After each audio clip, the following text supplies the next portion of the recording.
Hello everyone, मैं हूं किरण शाहपुरी और ये है आप लोगों के लिए कमिंग वीक का साप्ताहिक राशिफल। ये 13 दिसंबर से लेकर 19 दिसंबर तक की आपकी टैरो रीडिंग्स हैं, टैरो प्रेडिक्शंस हैं। और सबसे पहले अगर अभी तक आपने इस चैनल को नहीं सब्सक्राइब किया तो प्लीज़ लाइक, शेयर और सब्सक्राइब करें। इसके साथ साथ अगर आप डेली टैरो रीडिंग में इंटरेस्टेड हैं तो आप मेरा इंस्टा पेज भी विज़िट कर सकते हैं, जिसका लिंक आपको नीचे डिस्क्रिप्शन बॉक्स में मिल जाएगा। और दूसरी बात, इस रीडिंग को आप किसी भी साइन के हिसाब से देख सकते हैं। Sun sign, moon sign, ascendant या फिर नाम के हिसाब से भी राशियां होती हैं, उसके अकॉर्डिंग भी आप इस रीडिंग को देख सकते हैं। और अगर आप मुझसे पूछेंगे तो मैं आपको यही कहूँगी कि जिस साइन को आप अभी तक फॉलो करते आ रहे हैं या फिर जिस साइन के हिसाब से आप अभी तक अपनी रीडिंग्स को देखते आ रहे हैं, सुनते आ रहे हैं, आप उसी साइन को फॉलो करें। तो चलिए जी, शुरू करते हैं कमिंग वीक का साप्ताहिक राशिफल। तो चलिए स्कॉर्पियो से आप लोगों के लिए देखें कि कमिंग वीक क्या लेकर आ रहा है, क्या एनर्जीज हैं। तो आप लोगों के लिए प्रोफेशनल फ्रंट के लिए कार्ड्स हैं 9 of swords and the burden. और देखिए, ये दोनों ही कार्ड्स बहुत ग्रेट एनर्जीज़ की बात नहीं करते हैं। 9 ऑफ सोर्ड्स का कार्ड किसी चीज़ को लेकर एक फ़िक्र, एक चिंता करने की बात करता है, और बर्डन का कार्ड एक प्रेशर रहने की बात करता है। और कुछ ऐसा ही इन जनरल या फिर स्पेसिफिकली आपके प्रोफेशनल फ्रंट में इस वीक रहता हुआ दिख रहा है।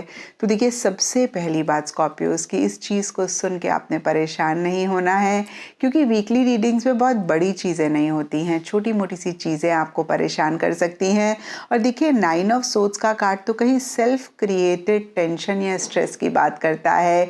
यानी कि हो सकता है कि इस वीक जो भी आप कर रहे हैं उसी से ही रिलेटेड आपका सेल्फ टॉक अच्छा नहीं है, आपका सेल्फ टॉक नेगेटिव है। इस वजह से आप ज़्यादा एक परेशानी भी महसूस कर रहे हैं।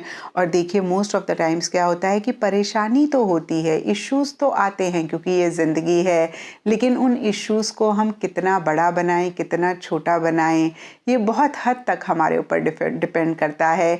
यानी कि देखिए, अगर 50% प्रॉब्लम है और अगर हम प्रॉब्लम पे ही फोकस करते रहेंगे तो वो 60, 70, 80, 90 होगी, और फिर इतनी बड़ी हो जाएगी कि हमें कुछ दिखाई ही नहीं देगा, हम उसी प्रॉब्लम में गुम हो जाएंगे। और जब 50% प्रॉब्लम हो, हम प्रॉब्लम को छोड़ के सोल्यूशन पे फोकस करें तो धीरे धीरे देखिए प्रॉब्लम कम होती है, 30, 20, 10 आती है, हमें सोल्यूशन मिलता है और कहीं हम उस चीज़ को हल भी कर पाते हैं। तो इस वीक देखिए, फिर से मैं आपको कहूँगी कि आपके ऊपर बहुत ज़्यादा डिपेंड करेगा कि आप किस चीज़ पे फोकस कर रहे हैं, वही आपकी लाइफ में इंक्रीज़ भी होगी। और देखिए, परेशानी कभी भी पॉजिटिव रिजल्ट्स नहीं लेकर आती है। यानी कि अगर परेशानी है और उसको देख के हम और परेशान होते हैं तो फिर देखिए हम और परेशानी ही अपनी लाइफ में लेकर आते हैं। तो इस चीज़ का आप इस वीक ज़रूर ख्याल रखें। एंड पर्सनल फ्रंट के लिए आप लोगों के लिए कार्ड्स हैं the tower reverse and the dream. तो देखिए, टॉवर का कार्ड भी कहीं एक सफोकेटिंग, कहीं एक घुटन वाली एनर्जीज की बात करता है, और ड्रीम का कार्ड तो कहीं ख्वाब देखने की बात करता है, कहीं अपनी विश, अपनी डिज़ायर से रिलेटेड एक विजन बनाने की बात करता है। तो इन दोनों कार्ड्स को कंबाइन करें तो हो सकता है कि सरफेस लेवल पे कुछ चीज़ें आपको बॉदर कर रही हैं, परेशान कर रही हैं। और फिर से मैं कहूँगी, ये वीकली रीडिंग है तो छोटी मोटी चीज़ें रहती हुई ज़्यादा दिख रही हैं। और कहीं देखिए, हो सकता है कि आपको ऐसे लग रहा है कि बस आप इस चीज़ में से बाहर निकल जाएं, आप कैसे निकलें, आप रास्ता ढूंढ रहे हैं, आपको मिल नहीं रहा है। और देखिए, मैं आपको कहूँगी कि शायद आप सोच बहुत ज़्यादा रहे हैं, लेकिन एक्शन इनिशिएटिव्स उसी डायरेक्शन में मिसिंग दिख रहे हैं।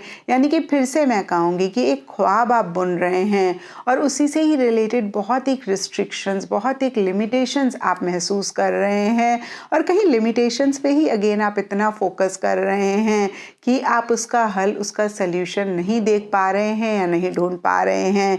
और यहाँ पे भी आप लोगों के लिए सिमिलर सी गाइडेंस है कि आप रिस्ट्रिक्शंस और लिमिटेशंस को छोड़ के आप उनके सल्यूशन पे फोकस करें तो डेफिनेटली आपको एक हल, एक सल्यूशन मिलेगा। और यहाँ पे देखिए, ये रिस्ट्रिक्शंस, ये लिमिटेशन सब के लिए डिफ़र कर सकती हैं।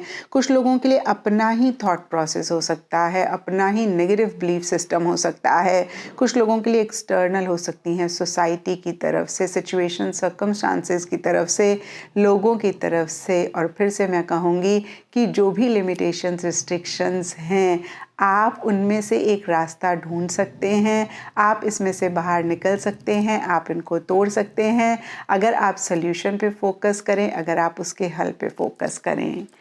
एंड गाइडेंस से आप लोगों के लिए कार्ड है गार्डन, और ये कार्ड कहता है something lovely will grow from this.